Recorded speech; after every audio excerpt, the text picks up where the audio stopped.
Those against, there are none. The item is carried. Congratulations, Deputy Mayor. Kua kōpaua a Sela Kingi hei koromatua tuarua hau o te kaunihera arohe o Kawerau I tēnei rā.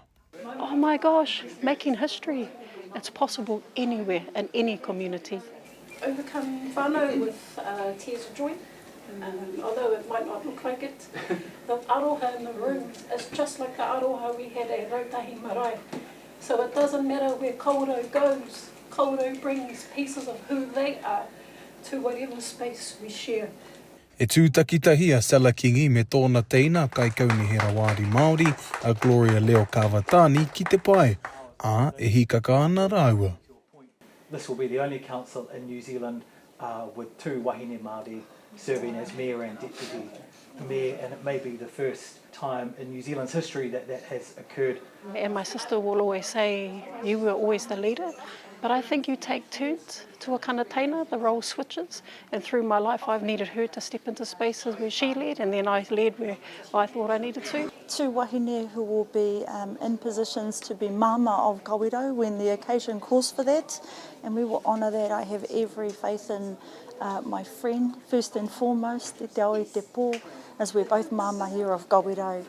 Koinei te wā tuarua ka pōti hia e te rohe ko Faylene Tunui o Ngāti Tūwharetoa, te koromatua o te kaunihera. It's always exciting when the room is mahana, when our chamber is mahana with our people.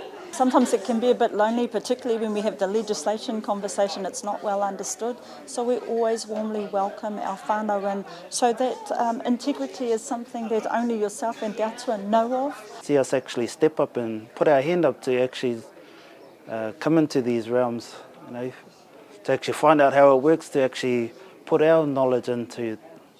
It's awesome. E whakapono ana a hau, Waikite Apiata, kia mau hoku wāti I runga o ku hukinga. Ki te whai me te mahi ngā mahi o te kaunihera rohe o Kawerau. Ia hitereiri a Waikite Apiata me tōna whānau I te pōwhiri Aukaha mo te kaunihera hau, ka tū ki tōna marae o Rautahi. He oe kua tai mai ia I te rānei ki te kōkiri I ana mahi mo te rohe. As long as I feel I'm contributing, you know, making things better for our community, I'm proud to continue to put my hand up. We never forget that we are whānau first and foremost.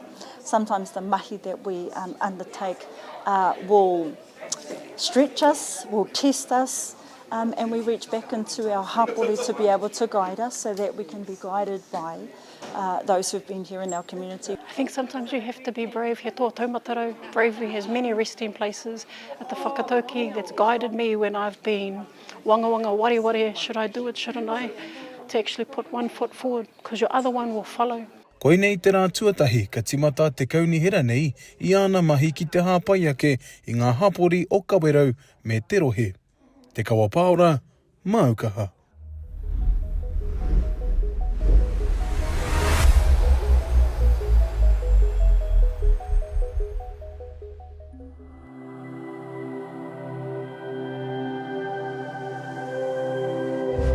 Ko te reo